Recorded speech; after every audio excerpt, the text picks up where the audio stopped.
నమస్కారం. సాగర సాక్షి న్యూస్. పెద్దాపురం శ్రీ మరిడమ్మ అమ్మవారి జాతర మహోత్సవాలను ఈ నెల 25వ తేదీ నుంచి ప్రారంభించనున్న నేపథ్యంలో భక్తుల రద్దీని దృష్టిలో పెట్టుకుని భారీ భద్రత ఏర్పాట్లు చేస్తున్నట్టు Peddapuram DSP, Kakinada incharge DSP D Srihariraju తెలిపారు. దాదాపు 40 రోజుల పాటు కొనసాగుతున్న ఈ జాతరలో ఆదివారం, మంగళవారం, గురువారం రోజుల్లో వేలాదిగా భక్తులు తరలి వచ్చే అవకాశం ఉందని ఆయన తెలిపారు. బుధవారం కరప పోలీస్ స్టేషన్ను సందర్శించిన డీఎస్పీ గ్రామానికి చెందిన ఓ మైనర్ బాలిక అదృశ్యమైన కేసుపై స్థానిక ఎస్ఐతో మాట్లాడారు. అనంతరం గ్రామంలోని శ్రీ సుబ్రహ్మణ్య స్వామి, రామలింగేశ్వర స్వామి ఆలయాల్లో ప్రత్యేక పూజలు నిర్వహించారు. ఈ సందర్భంగా డీఎస్పీ శ్రీహరిరాజు మాట్లాడుతూ లక్షలాదిగా భక్తులు పెద్దాపురం జాతరకు తరలివస్తారన్నారు. వారికి ఎలాంటి అసౌకర్యం కలగకుండా దేవాదాయ శాఖ ఆధ్వర్యంలో అన్ని శాఖల సమన్వయంతో చర్యలు తీసుకుంటున్నామన్నారు. జిల్లా ఎస్పీ బిందు మాధవ్ ఆదేశాల మేరకు తగిన భద్రత ఏర్పాట్లు చేపడుతున్నట్టు ఆయన తెలిపారు. భక్తుల కోసం ప్రత్యేక క్యూ లైన్ల నిర్మాణం, మంచినీరు, మజ్జిగ, ప్రసాద వితరణ కార్యక్రమాలను చేపడుతున్నట్టు ఆయన చెప్పారు.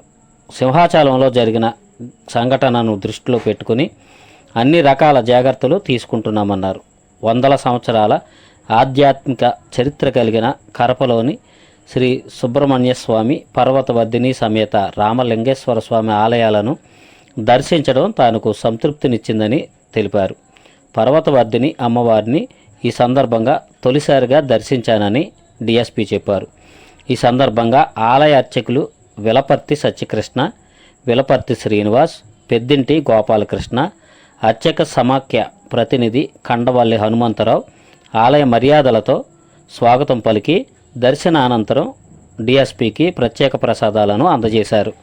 జిల్లా పెద్దాపురం గ్రామంలో వేంచేసి ఉన్న శ్రీ శ్రీ శ్రీ మరిడమ్మ తల్లి అమ్మవారి జాతర సందర్భంగా ఆషాఢ మాసంలో పెద్ద ఎత్తున ఈ ఉత్సవాలు జరుగుతుంటాయి.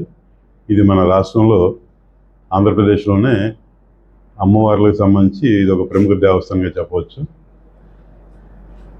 ఈ కార్యక్రమానికి సంబంధించి 40 రోజుల పాటు జరుగుతుంది. ఈ నెల జూన్ నెల 25వ తారీఖు నుంచి అలాగే జూలై నెల 31వ తారీఖు వరకు ఈ కార్యక్రమాలు జరుగుతాయి. కాకినాడ జిల్లా ఎస్పీ గారు శ్రీ జి బిందు మాధవ్ ఐపీఎస్ వారు మాకు వారి యొక్క ఉత్తర్వుల ప్రకారం, వారి యొక్క సూచనల ప్రకారం మేము భారీ ఎత్తున ఈ బందోబస్తు ఏర్పాటు చేసుకుంటున్నాం. పెద్దాపురం సబ్ డివిజన్ పరిధిలో ఉన్న ఎవరైతే ఆఫీసర్లు, సిబ్బంది ఉంటారో వాళ్ళతో చక్కగా ప్లాన్ చేసుకుంటున్నాం. ఈ 40 రోజుల్లో ప్రముఖంగా ఆదివారం నాడు, మంగళవారం నాడు, గురువారం నాడు భక్తుల సంఖ్య చాలా ఎక్కువగా ఉంటుంది. ఏదైతే పవిత్ర దినాలు ఉంటాయో ఆ రోజు ఇంకా ఎక్కువ స్థాయిలో బందోబస్తు పెట్టుకుని ఈ కార్యక్రమం ఆర్గనైజ్ చేసుకుంటాం. ప్రతి సంవత్సరంలాగే చేసుకుంటూ ఇంకా అవకాశం ఉన్నంత మేరకు ఇంకా బెటర్గా చేయాలని చెప్పేసి ఆలోచన చేస్తున్నాం. ఈ మరిడమ్మ తల్లి అమ్మవారికి ప్రాసెసింగ్ గురించి మన గౌరవ ప్రధానమంత్రి గారు శ్రీ నరేంద్ర మోడీ గారు కూడా 2023 సంవత్సరంలో ప్రస్తావించడంతో చాలామందికి ఈ విషయం, అందరికీ కూడా ఈ విషయం తెలిసింది. అమ్మవారి ప్రాసెస్ ఈ తూర్పుగోదావరి, ఈ చుట్టుపక్కల జిల్లాలే కాకుండా ఈ పక్క రాష్ట్రాల నుంచి కూడా భక్తులు వచ్చే అవకాశం ఉంది. కాబట్టి దానికి తగ్గట్టుగా మేము అన్ని రకాల ఏర్పాట్లు చేసుకుంటున్నాం. దీనికి సంబంధించి ప్రజల నుంచి కూడా మేము సహకారం కోరుతున్నాం. మరిన్ని న్యూస్ అప్డేట్ కోసం మా సాగర సాక్షి ఛానల్ను సబ్స్క్రైబ్ చేయండి, లైక్ చేయండి, షేర్ చేయండి.